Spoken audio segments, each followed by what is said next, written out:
पे ऐसी बहुत सी वीडियोस अपलोड की हैं जिनमें मैंने बताया है कि माइंड और बॉडी को कैसे शेप में रख सकते हैं।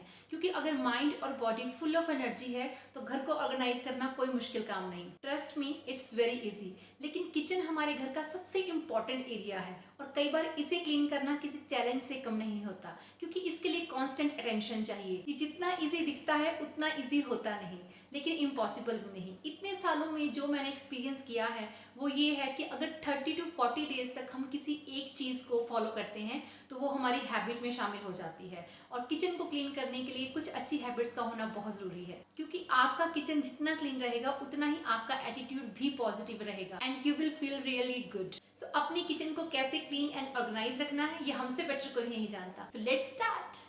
फर्स्ट ऑफ ऑल आपके काउंटर टॉप्स एम्प्टी होने चाहिए। उसके लिए हर चीज़ का यूज़ करने के बाद वापस उसकी जगह पे रख देने से बहुत ज़्यादा मैस नहीं होता, क्योंकि काउंटर टॉप जितने मैसी होंगे उतनी ही उसकी क्लीनिंग मुश्किल होने के साथ साथ इरिटेटिंग भी होती है एंड ऑफ कोर्स जो एनर्जी डिप्लीट होती है वो अलग।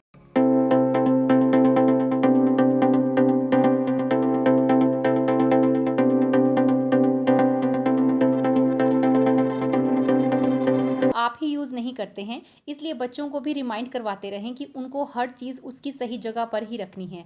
ये सेम चीज़ घर को ऑर्गेनाइज करने पर भी अप्लाई होती है।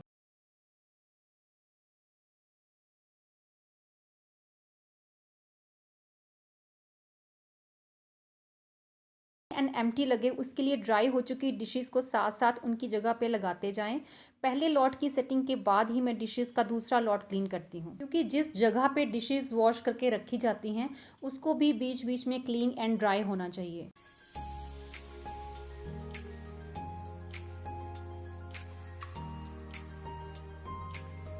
ये मेरा फेवरेट DIY किचन क्लीनर है। इसकी रेसिपी आपको डिस्क्रिप्शन बॉक्स में मिल जाएगी।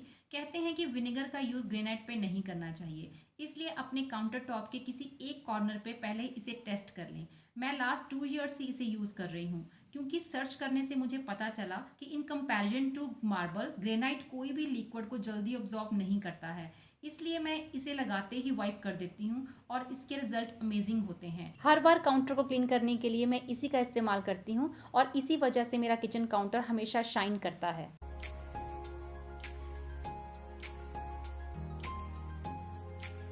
कम से कम हर दूसरे दिन एक एक चीज़ को उठा के क्लीनिंग ज़रूर करते रहें, ताकि हिडन एरियाज भी साफ रहें, और वो तभी हो सकता है जब आपके काउंटर पे चीज़ें कम से कम होंगी।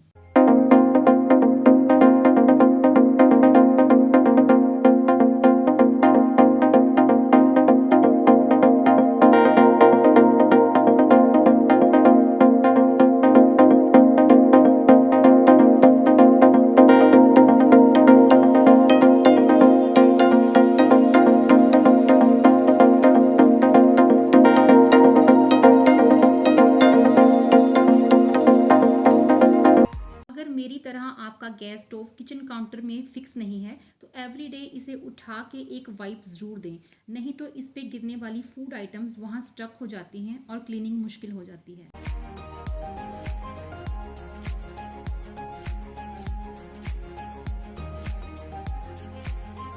चिमनी के स्विचेस की तरह ही ईच एंड एवरी प्लेस जहाँ पूरा दिन हमारे फिंगरप्रिंट्स लगते रहते हैं, काउंटर टॉप क्लीन करते करते उन सारे एरियाज को दिन में एक वाइप देने में बहुत टाइम नहीं लगता है, पर इस हैबिट की वजह से आपके स्टेनलेस स्टील के हैंडल्स भी शाइन करते रहेंगे। अपने लिए कुछ बनाते वक्त अगर बच्चे काउंटर को मेसी कर रहे हैं तो वापस उसे क्लीन कैसे करना है ये भी उन्हें पता होना चाहिए।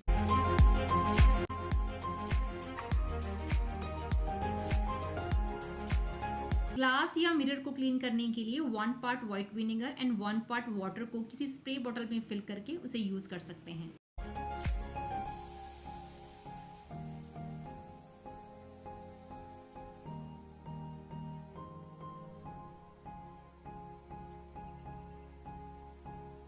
माइक्रोवेव चाहे काउंटर टॉप पे हो या किसी हाइट पे लगे ग्लास पे, उसके नीचे डस्ट कितनी हो गई है वो आपकी आईज देख के बता सकती हैं, तो कभी कभी इसे साइड हटा के साथ ही क्लीन करते रहें।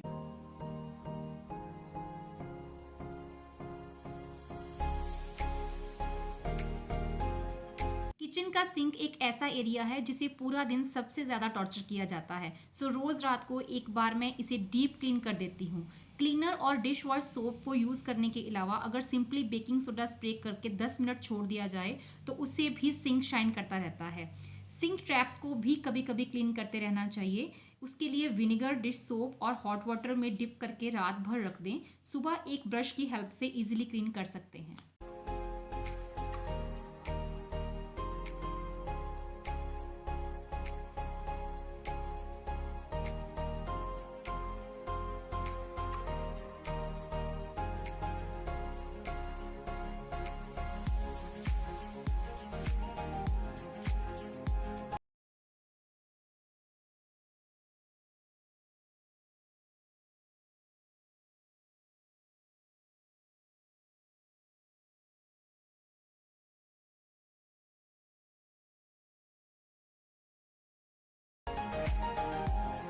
Very simple and important tips. T, coffee या किसी भी चीज़ को काउंटर टॉप पे स्टक ना होने दें। कोई भी चीज़ गिरते ही क्लीन कर देने से आप अननेसेसरी मेहनत से बचे रहते हैं।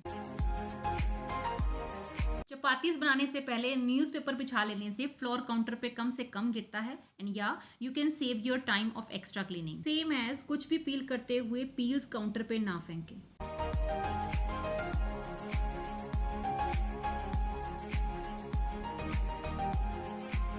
काउंटर को सेफ एंड क्लीन रखने के लिए हॉट यूटेंसिल्स डायरेक्टली काउंटर पे ना रख के किसी मैट या स्टील रैक पे ही रखें। इंडियन कुकिंग में ऑयल डिस्पेंसर का यूज दिन में 2 या 3 बार तो होता ही है, तो कम से कम एक बार वाइप करके रखना तो बनता है। गार्बेज कैन को मैं रोज वॉश नहीं करती हूँ क्योंकि गार्बेज बैग की वजह से ये साफ ही रहता है। इसके नीचे इस तरह से एक न्यूज़पेपर रख देने से ये मॉइस्चर को ऑब्जॉर्ब कर लेता है। पेपर गंदा हो जाने पे इसे निकाल के नॉर्मल क्लीनर का एक स्प्रे एंड पेपर टॉवल से एक wipe and all clean. 1 week या 10 डेज से पहले मुझे इसे वॉश करने की जरूरत नहीं।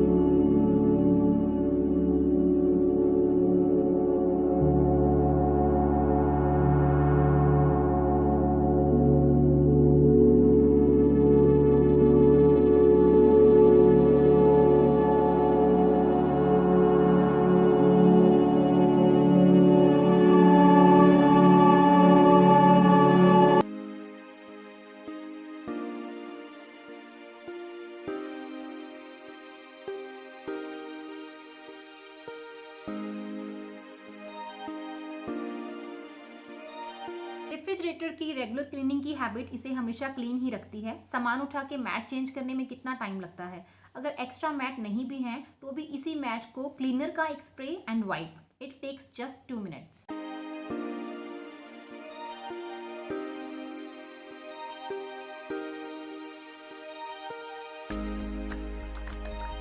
लेफ्ट ओवर बास्केट भी चेक करते रहें ताकि आपको पता चल जाए कि कहीं कोई ऐसा फूड तो नहीं जो खाने के लायक नहीं बट फ्रिज में जगह घेर के बैठा है, तो उसे फेंक दें। Don't allow waste food items to occupy your kitchen space. Cooking करते करते भी क्लीनिंग की जा सकती है, सो वाइल कुकिंग रोज एक ड्रॉर या कैबिनेट क्लीन करते रहें। एक वाइप और चीज़ों को रीअरेंज करके रखने में ज़्यादा से ज़्यादा 5 मिनट लगते हैं।